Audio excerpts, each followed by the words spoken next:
Tonton video ini sampai selesai agar Anda tidak gagal paham.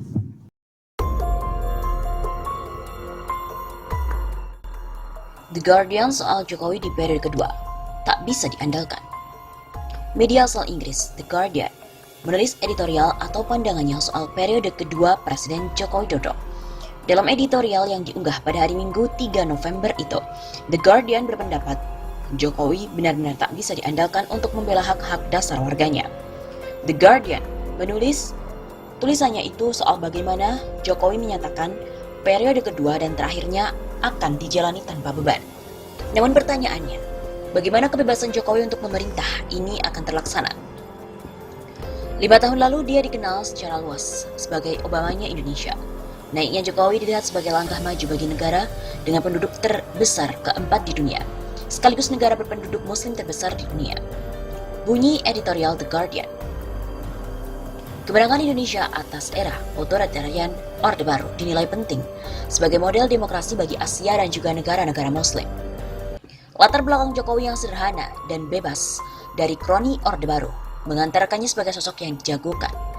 Ia berhasil meraih kursi Gubernur DKI Jakarta, kemudian menjadi presiden. Seperti Obama, dia membawa harapan di tengah politik yang rusak. Ujar redaksi The Guardian. Di periode kedua, Jokowi mengusung slogan kampanye Indonesia Maju. Namun banyak pendukungnya melihat Indonesia justru sedang berjalan mundur. Masalah mendesak seperti hak asasi manusia atau HAM, toleransi beragama, serta kualitas demokrasi dinilai malah menurun. Meskipun langkah Jokowi membangun infrastruktur dan kesejahteraan sosial dipuji, ada kegagalan lain yang membuat Jokowi ini dikritik. Di antaranya, kegagalan menjegal korupsi dan kekerasan, kemudian memberikan lahan bagi kelompok Islam garis keras alih-alih menekan mereka. Jokowi dinilai sadar soal masalah ini sebagai penghambat kebijakan ekonominya yang dipuji. Wakil Presiden yang baru, Ma'ruf Amin, adalah ulama Islam konservatis yang kuat. Ia punya sejarah intoleransi terhadap penganut agama minoritas dan kelompok LGBT. Tulis The Guardian. The Guardian kemudian membahas bagaimana Jokowi menuai kemarahan setelah menunjuk lawannya, Prabowo Subianto, sebagai Menteri Pertahanan. Padahal, mantan jenderal yang juga mantan menantu Soeharto itu diduga terlibat dalam penculikan dan kekerasan terhadap aktivis 1998. Penunjukan Prabowo oleh Jokowi dinilai sengaja dan disadari, sebab pada 2016 lalu Jokowi juga melakukan langkah yang sama saat menunjuk Wiranto sebagai Menteri Koordinator Bidang Politik, Hukum, dan juga Keamanan. Wiranto juga dituduh melakukan kejahatan HAM oleh tribunal atau pengadilan yang didukung Perserikatan Bangsa-Bangsa. Iklim politik Indonesia yang selalu membutuhkan rekonsiliasi dengan lawan kembali dipertanyakan. The Guardian menyayangkan kecilnya porsi oposisi di parlemen yang hanya seperempat. Penunjukan ini membuat aktivis dan warga Indonesia ketakutan. Mereka juga khawatir soal arah kebijakan negara. Paling mendasar, warga bertanya-tanya untuk apa dilaksanakan pemilu. Tulis The Guardian. Selain itu, The Guardian juga menyoroti keputusan Jokowi mempertahankan Menteri Lingkungan Hidup dan Kehutanan Siti Nurbaya Bakar, serta Menteri Hukum dan HAM Yasona Lawli. Pasalnya, aksi unjuk rasa telah berlangsung selama beberapa pekan untuk memprotes kebakaran hutan dan juga RKUHP, serta sejumlah undang-undang yang ditentang keras oleh sebagian warga. Terakhir, The Guardian mengingatkan bahwa memang harapan tak ada yang sempurna. Presiden tak bisa menyenangkan semua warganya.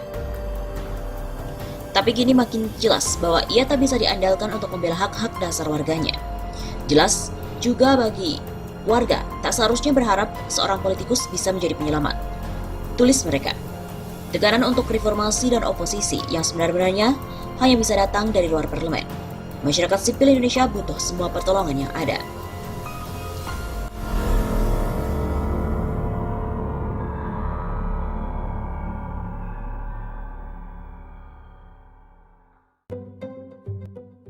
Rizal Ramli yakin radikalisme terus digoreng demi tutupi masalah ekonomi. Isu radikalisme sama seperti menjadi konsen utama pemerintahan Joko Widodo Ma'ruf Amin.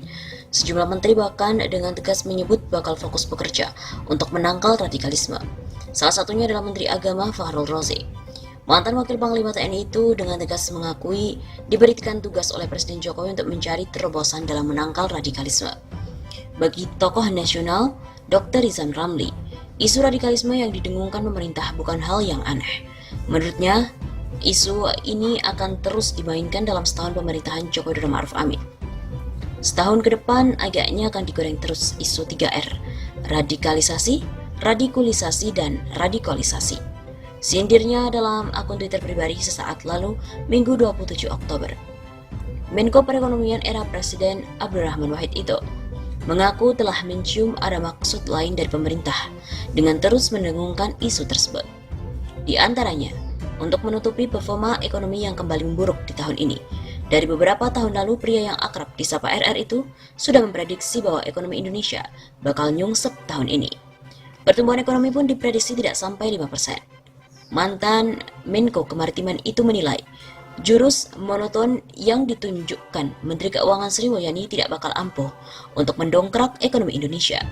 Sebab, menteri berpredikat terbaik dunia itu hanya mengandalkan utang dan kebijakan austerity atau pengetatan anggaran tanpa ada terobosan-terobosan. Jadi, supaya soal-soal ekonomi, kemiskinan, soal-soal sosial lain menjadi tidak penting. Radikalisme, the beliefs or actions of people who advocate thorough or complete political or social reform. Ujarnya, prediksi RR terbukti bukan sembarangan. Pasalnya baru 4 hari dilantik menjadi menteri di Kabinet Indonesia Maju. Sri Mulyani telah mengumumkan rencana untuk menerbitkan surat utang berdenominasi valuta asing atau global bond. Langkah Sri Mulyani itu diambil karena anggaran pendapatan dan belanja negara APBN 2019 mengalami defisit sementara kebutuhan negara membengkak.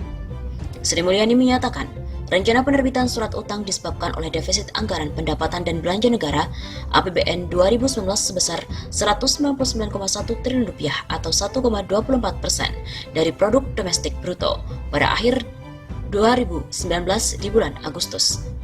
Defisit tersebut berasal dari belanja negara sebesar 2.461,1 triliun rupiah, sementara pendapatan hanya sebesar 1.189,3 triliun rupiah.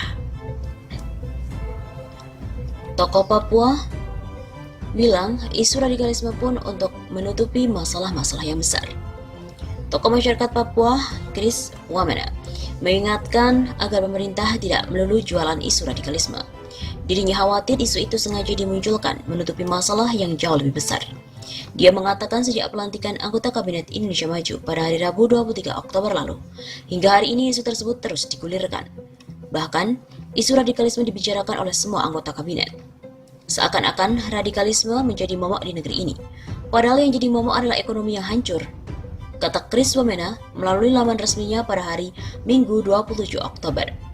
Presiden Jokowi menunjuk mantan Wakil Panglima TNI Jenderal Purnawirawan Fahrul Razi sebagai Menteri Agama di Kabinet Indonesia Maju.